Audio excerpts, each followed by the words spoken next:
Hello everyone, welcome back to SHS Tutorials. I am Abhishek Tiwari और हम लोग कंटिन्यू करेंगे अपना जो पांडास का चैप्टर हम लोग शुरू किया था और उसी में आज हम लोग कंटिन्यू करेंगे सीरीज डेटा स्ट्रक्चर को। बेसिकली जो पांडास का चैप्टर आपके पास अवेलेबल रहता है तो उसमें हम लोगों ने पिछले लेक्चर में ये सुना था और देखा था कि how to install the pandas and NumPy, कि पांडास और नमपाई को कैसे इंस्टॉल करते हैं कमांड प्रॉम्प्ट के थ्रू, पीआईपी कमांडर कैसे यूज करते हैं ये हम लोग देख चुके हैं। उसी को हम लोग आज आगे कंटिन्यू करने वाले हैं। तो आज हम लोग पहले पढ़ेंगे डेटा स्ट्रक्चर्स के बारे में, फिर टाइप ऑफ डेटा स्ट्रक्चर के बारे में एंड उसके आगे कई और सारी चीजें। तो चलिए कंटिन्यू करते हैं। सो पहला पॉइंट जो आज हम लोग डिस्कस करने वाले हैं वो है डेटा स्ट्रक्चर्स। डेटा स्ट्रक्चर्स होते क्या हैं, फिर टाइप ऑफ डेटा स्ट्रक्चर्स हम लोग कंटिन्यू करेंगे उसी में, सीरीज डेटा स्ट्रक्चर क्या होता है एंड सीरीज डेटा स्ट्रक्चर को क्रिएट कैसे करते हैं ये आज हम लोग यहाँ पे कंटिन्यू करेंगे। तो ये 4 पॉइंट आज हम लोग यहाँ पर कवर करेंगे। तो ये थोड़ा सा लेंथी होने वाला है क्योंकि ये चैप्टर की स्टार्टिंग है, तो ये एक टॉपिक की स्टार्टिंग की वजह से थोड़ा सा जो वीडियो है वो थोड़ा सा लेंथी हो जाएगा। आगे बढ़ते हैं। What are data structures? Data structures होते क्या हैं? तो according to the definition, data structures refer to a specialized way of storing data so as to apply a specific type of functionality on them.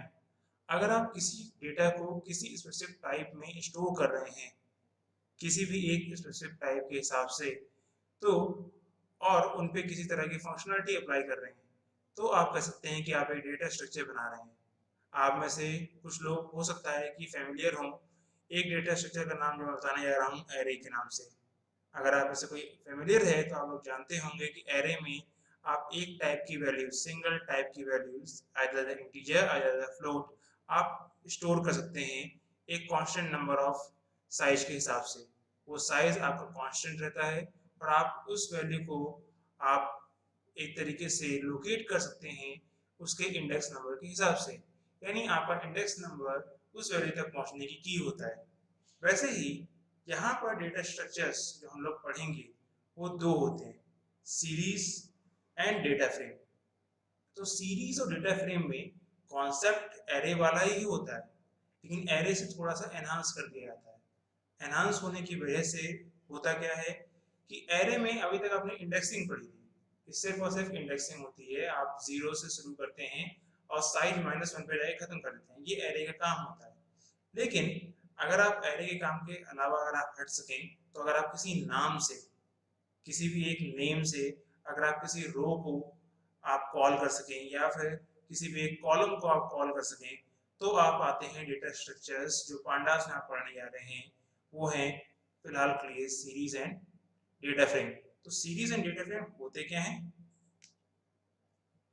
तो एक आपके पास जैसे मैंने कहा सीरीज है एंड डेटा फ्रेम, तो इनकी जो डिफरेंसेस हैं साथ साथ में इनकी जो इस तरीके से कंपैरिजन प्लस इनकी डेफिनेशन एक साथ मैं आपको यहाँ बताने जा रहा हूँ। तो सीरीज आपके पास में वन डायमेंशनल डेटा स्ट्रक्चर है, यानी आपके पास में ज्यादातर जो काम होगा वो सिंगल डायमेंशन में होगा, like a single dimensional array. Data frame two dimensional है, यानी इसमें जो काम होता है वो होता है रो एंड कॉलम के हिसाब से। Then the next thing is series आपके पास में होमोजीनियस है, मतलब इसमें अगर आप डेटा रख रहे हैं तो डेटा वो केवल एक सिंगल डेटा टाइप का हो सकता है, either the integer either float either string, आप उसको मिक्स नहीं कर सकते। Then data frame can be heterogeneous. Heterogeneous का मतलब आपके पास में यहाँ पर डेटा को आप मिक्स कर सकते हैं। आप यहाँ पर इंटीजर टाइप का डेटा, फ्लोट टाइप का डेटा, स्ट्रिंग टाइप का डेटा आप स्टोर कर सकते हैं। Then the next thing is इसकी वैल्यूज इम्यूटेबल होती हैं, साइज इम्यूटेबल होता है। अगर आपने सीरीज ऑफ द साइज 6 बना दिया गया है तो आप उसके अंदर 6 एलिमेंट्स रख सकते हैं किसी भी डेटा टाइप के, लेकिन अगर आप कहें उसकी जगह पर आप 6 की जगह पर 7 वैल्यूज रखना चाहते हैं एक बार क्रिएट होने के बाद में, तो इट इज नॉट पॉसिबल, वो सीरीज अलाउ नहीं करता।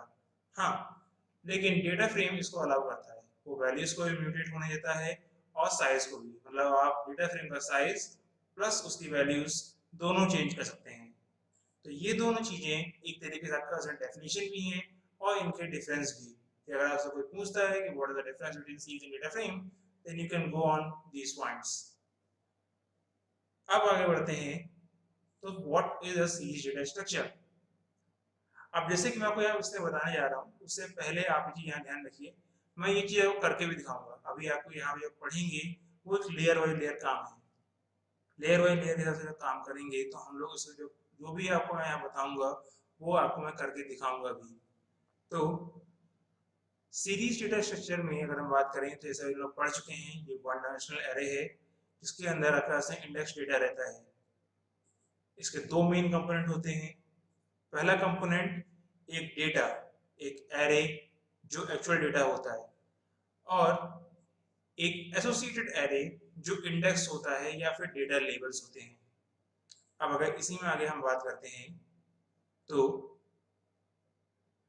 जो टॉपिक्स सीरीज के अंदर हम लोग कवर करेंगे, तो सीरीज के अंदर हम लोग कवर करेंगे फर्स्ट सीरीज कैसे क्रिएट की जाती है, देन सीरीज ऑब्जेक्ट के एट्रीब्यूट्स क्या क्या होते हैं, देन एक्सेस कैसे करते हैं हम सीरीज ऑब्जेक्ट्स और उनके एलिमेंट्स को, and after that series object के ऊपर ऑपरेशंस, कौन कौन से ऑपरेशंस हम लोग कर सकते हैं। जैसे अभी आप तक ने अगर लिस्ट पढ़ा है, डिक्शनरीज पढ़ी हैं, तो आपने ये सुना होगा कि हम कुछ ऑपरेशंस कर सकते हैं। जैसे लिस्ट में कॉन्केटिनेशन ऑपरेशन हो सकता है, रेप्लिकेशन ऑपरेशन हो सकता है। तो यहाँ पर सीरीज ऑब्जेक्ट में कौन कौन से ऑपरेशन होते हैं, तो ये चार टॉपिक हैं। इन चार टॉपिक्स में हम लोग सिर्फ एक टॉपिक क्रिएट कर यहाँ पे कवर करने जा रहे हैं फिलहाल के लिए, क्रिएटिंग सीरीज ऑब्जेक्ट। तो सीरीज ऑब्जेक्ट क्रिएट करने के लिए आपके पास में बेसिकली दो तरीके होते हैं। पहला तरीका क्रिएटिंग एम्प्टी सीरीज ऑब्जेक्ट, और दूसरा तरीका creating non empty series object. मतलब कि अगर आप ब्लैंक सीरीज बनाते हैं और आप ब्लैंक सीरीज नहीं बनाते हैं, जैसे कि आप एग्जांपल अपनी प्रीवियस क्लास से ले सकते हैं कि आप ब्लैंक लिस्ट बना रहे हैं और एक ब्लैंक लिस्ट नहीं बना रहे हैं, आप ऑलरेडी क्रिएटेड एक लिस्ट आप ऑलरेडी क्रिएट करके किसी वेरिएबल के अंदर असाइन कर रहे हैं। तो सेम वे ये दो तरीके होते हैं। तो यहाँ पर हमारे पास में जो पहला तरीका है क्रिएटिंग एम्प्टी सीरीज ऑब्जेक्ट, वो कुछ ऐसे काम करता है। जैसे यहाँ पर लिखा हुआ है कि क्रिएटिंग एम्प्टी सीरीज ऑब्जेक्ट के अंदर अगर हम बात करें, जस्ट अ सेकंड, तो क्रिएटिंग एम्प्टी सीरीज ऑब्जेक्ट के अंदर हमारे पास पहला काम आता है कि हम लोगों को सारा काम करना शुरू करना होता है सीरीज फंक्शन के थ्रू। सारा काम आपका सीरीज फंक्शन के थ्रू हो रहा होता है। तो यहाँ पर हमारे पास एक सीरीज ऑब्जेक्ट रहता है, आपका ऑब्जेक्ट का नेम कुछ भी हो सकता है जो भी आप देना चाहें, और यहाँ पे आपको pandas डॉट सीरीज एक फंक्शन लिखना पड़ता है। तो सीरीज फंक्शन जैसे आप लिखेंगे तो आपका एक जिस भी सीरीज ऑब्जेक्ट का आप नाम यहाँ पर देंगे वैसे ही आपके पास एक ऑब्जेक्ट बनके तैयार हो जाएगा। यहाँ पर एक चीज ध्यान रखनी होती है कि अगर हम लोग कोई भी आर्ग्यूमेंट इसके अंदर प्रोवाइड नहीं कर रहे हैं तो डिफॉल्ट डेटा टाइप जो ऑलरेडी आपके पास यहाँ पर रहेगा वो फ्लोट मान लिया जाता है। मतलब अगर आप कुछ इस तरह लिखते हैं a is equal to pandas dot series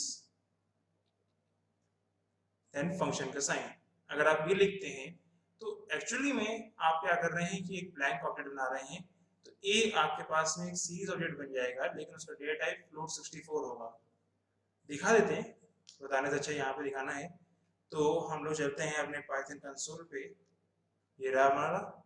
अब इसी में से हमने दोनों फाइल्स जो हमारे पास इंपॉर्टेंट होती हैं, दोनों लाइब्रेरीज pandas एंड numpy आपके पास ऑलरेडी मैंने इंपोर्ट कर ली हैं। अब इनको मैं यूज करते हैं। इसे मैंने लिखा था a is equal to pd dot series, तो सीरीज का s कैपिटल रहना चाहिए, ये ध्यान रखें आप। जैसे कि अगर मैं दोबारा दिखाता हूँ तो यहाँ पे देखिए ये इसके अंदर के आर्ग्यूमेंट है, data, index, D type, name, copy, fast path, ये फिलहाल के लिए यहाँ पे इसके आर्ग्यूमेंट है। मैं कोई भी आर्ग्यूमेंट नहीं दे रहा हूँ तो ये close. And what's the problem, the default data type of the entity is the object is used to say which event is specified data especially to silence this warning. Okay,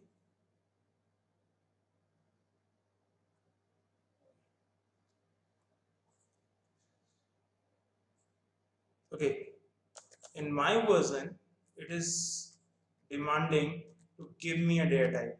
So I have to update my version. I will do it later. वो मैं बाद में कर लूँगा. तो फिलहाल मैं यहाँ पे डेटा टाइप दे देता हूँ. तो अगर मैं यहाँ पे इसको float 64 लिख देते हैं, तो ये इस तरह से काम नहीं होगा. ये लिखना पड़ेगा np.float 64. ये np इसलिए क्योंकि आपके पास में numpy डेटा टाइप होता है. So it will be accepted. तो अब अगर मैं यहाँ a लिखूंगा तो ये दिखाएगा कि a क्या है, एक सीरीज है जिसका डेटा टाइप float 64 है. So ब्लैंक सीरीज है. आगे बढ़ते हैं. Now the next thing is creating non-empty series object. So while creating non-empty series object, you have to give the two arguments. अगर आप कभी ऐसा करते हैं तो आपको दो arguments देने पड़ सकते हैं. पहला डेटा और दूसरा इंडेक्स. तो डेटा कोई भी एक पाइथन सीक्वेंस हो सकता है, चाहे वो एक एनडी एरे हो, चाहे वो आपके पास में डिक्शनरी हो, या कोई स्केलर वैल्यू हो. और इंडेक्स आपके पास में एक वैलिड नंपाई डेटा टाइप होता है. जैसे मैंने अभी अप्लाई करके दिखाया था कि बिना एनपी लगाए वो फ्लोट 64 काम नहीं करता. आप चाहें तो उसको आप ट्राई कर सकते हैं. तो इसके कुछ अलग अलग आपके वैरायटीज हैं जो हम लोग यहाँ पे डिस्कस करेंगे. तो फर्स्ट वैरायटी इसमें जो आती है वो आती है by specifying data as Python sequence. तो अगर आप पाइथन सीक्वेंस के लिए अप्लाई कर रहे हैं तो पाइथन सीक्वेंस कुछ भी हो सकता है. आप चाहें तो एक लिस्ट पास कर सकते हैं, या चाहें तो एक रेंज फंक्शन को पास कर सकते हैं. तो इसको मैं करके दिखा देता हूँ. जैसे कि यहाँ पर अगर हम लिखना चाहें तो अगर a is equal to pd dot series and then if I am giving a range function as 5, तो जिनको याद हो वो इसको ऑलरेडी कैलकुलेट कर सकते हैं कि वैल्यूज कहाँ से कहाँ तक आएंगी और मैच कर सकते हैं. सो वैल्यूज 0 से लेके 4 तक आएंगी. तो a में देखते हैं तो ये रहे आपके पास है 5 वैल्यूज फ्रॉम 0 to 4 और इसका by default data type int 64 है. ये डायरेक्टली आपको यहाँ पे दिखा दिया कि आपकी इंटीजर वैल्यूज हैं. Then the next thing is इसी तरीके से आप लिस्ट भी यूज कर सकते हैं कि अगर आप लिस्ट का यूज करना चाहें तो आप लिस्ट भी इसके अंदर यूज कर सकते हैं. Then using in ND array. ND array generally आपके पास में जो होता है वो आपके पास में एक नमपाई एरे के थ्रू होता है. नमपाई एरे क्लास 11 का चैप्टर है. तो क्लास 11 के चैप्टर में जब हम डिस्कशन शुरू करेंगे तो आप लोग वहां से कंटिन्यू कर सकते हैं. फिलहाल के लिए यहाँ पे मैंने ऑलरेडी कुछ फंक्शंस लिख के रखे हैं. ऐसे ही आपके पास में अगर मैं यहाँ पर जैसे ये दिखा रखा गया है कि अगर आप ए रेंज फंक्शन का यूज करते हैं तो ये रेंज की तरह काम करता है, लेकिन जनरेट करता है एक एरे को. तो ये स्टार्ट पॉइंट है, ये स्टॉप पॉइंट है और ये स्टेप है. ये आपके पास में 3 से शुरू करेगा, 13 तक जाएगा और 3.5 के स्टेप लेगा. मतलब first value is 3, next value is after 3.5 means 6.5. The next value is after again 3.5, which is generally the 10.0 sometime value, and the so on. So यहाँ पे एक एरे जनरेट हो जाएगा. अगर वही एरे आप यहाँ प्लेस करते हैं तो उसका ऑब्जेक्ट यहाँ पे आप देख सकते हैं प्रिंट करके. तो एक शॉर्टकट क्या है, मैं इस ऑब्जेक्ट को इस तरह ले सकता हूँ कि pd dot series and a range, और इसी के अंदर मैं डायरेक्टली लिख दूं 3,13,3.5. okay, forgive me because I have forgotten here np dot a range. आपको np लगाना जरूरी है. अगर आप इस तरह से लिखते हैं तो ये आपका एक शॉर्टकट हो जाएगा इस पूरे कोड का. तो ट्राई करके दिखाते हैं इस चीज को. तो मैं यहीं पे वही लिख रहा हूँ कि अभी फिलहाल मैं b नाम से एक ऑब्जेक्ट ले लेता हूँ. तो b या फिर obj नाम से, obj is equal to then pd dot series and then range, sorry, np dot a range and then 3,13,3.5 and wait for the answer. The answer is this 3, 6.5 and 10. The 3 values with the data type of float 64. After that, the third way of doing the or creating the series object is like by using the Python dictionary.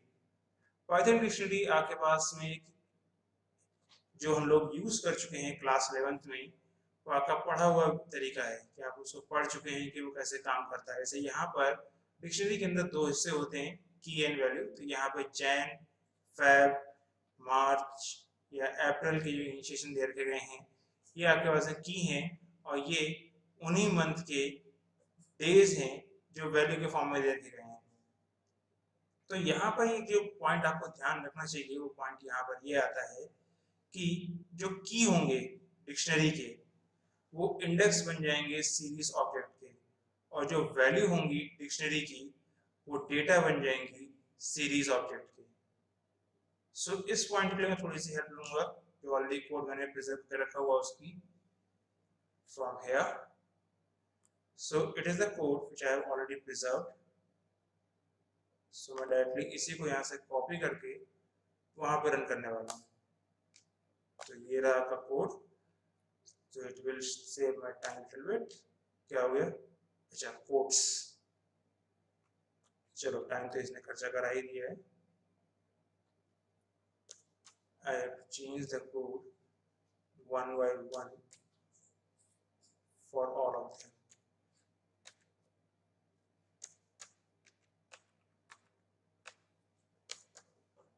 To be in the